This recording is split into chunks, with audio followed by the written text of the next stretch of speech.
Sand. It's being smuggled on a global scale. There are many billions of dollars worth of sand being dug up and sold illegally every year. It's cheap and easy to extract. It is a low-risk, high-reward business. Sometimes involving criminal gangs, violence, even murder. My complaints were not taken seriously until I got attacked by the sand mafia. So why is sand in such high demand? The modern world is made of it. Sand is in concrete, asphalt, glass and silicon. It even turns up in places you wouldn't expect. We use sand in cosmetics, in certain kinds of wine. We use sand in paint. We use sand to make elastics. Around 50 billion tons of sand and gravel are used every year. That's enough to cover the whole of Argentina in a layer 1 centimetre thick. 90% of all the sand mined goes into the construction industry. China and India are the biggest consumers. All over the developing world, hundreds of millions of people are moving from the countryside into cities every year. So worldwide, we are building the equivalent of 9 New York cities every single year. And not all of the world's sand can be used for construction. Desert sands, eroded by wind, are round. The best sand for concrete has jagged edges and comes from rivers. This shape helps it bind together, making it strong and durable. Sand is taken from riverbeds by hand or by dredgers, and more is being extracted than can naturally be replenished. Sand, which is the second most extracted material in the world after water, is in short supply.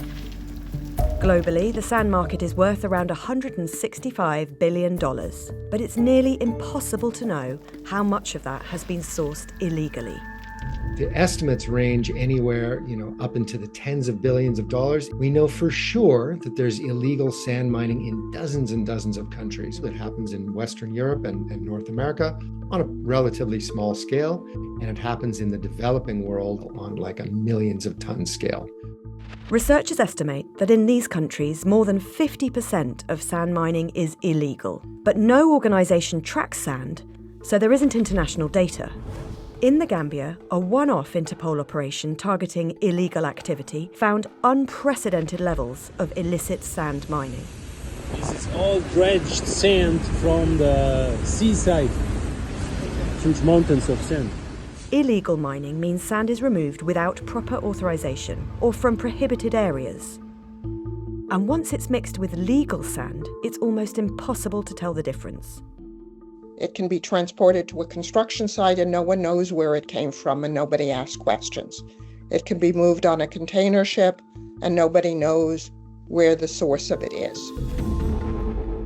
Ease of extraction, high demand for concrete, and the fact that sand is legal to buy and sell mean that illegal mining continues with little opposition. Sand is a free commodity. Anybody who is strong enough, powerful enough can go and collect sand. And it's often at the local level where exploitation starts and where so-called sand mafias operate. It can be either a small villager who's taking sand from the beach to build his own house, right up to the point where people who have taken sand and realized how lucrative it is have risen and formed networks and gangs. This is usually possible through bribery or intimidation. There is just major corruption of local and regional governments in sand mining because there's very little capacity to enforce prohibitions. Criminal activity, including sand mafias, are making headlines as illegal mining turns violent. Hundreds of people have been murdered over sand just in the last few years. And that's been, there's documented cases of this happening in Mexico, in Ghana, in Indonesia, in many, many countries around the world, and especially in India. I was attacked in 2004 by sand miners, and that's when it became more serious and more intense for me. Since then, Sumaira has been campaigning against illegal sand mining and highlighting the effect it's having in India and around the world. Well, if your houses are washed away, it impacts you immediately. Even without a catastrophe like a flood, you can see the effects because you can see the erosion on a daily basis. Overmining of rivers and beaches means there's a greater risk of landslides and flooding, while dredging has significant consequences for fragile ecosystems. When you do that, when you suck up the bottom of a river, obviously whatever was living down there, whatever kind of fish and plant life were living on that riverbed, you've just annihilated their habitat, wiped it out. New technologies could help. More concrete than ever is being recycled, and sand can be created artificially by crushing rocks. But manufacturing is expensive, and both are energy intensive. And as long as extracting sand remains cheap and plentiful, cracking down on sand smuggling won't be easy. You need to have communities much more involved in monitoring illegal sand mining. You've got to be addressing the corruption. You need to raise awareness.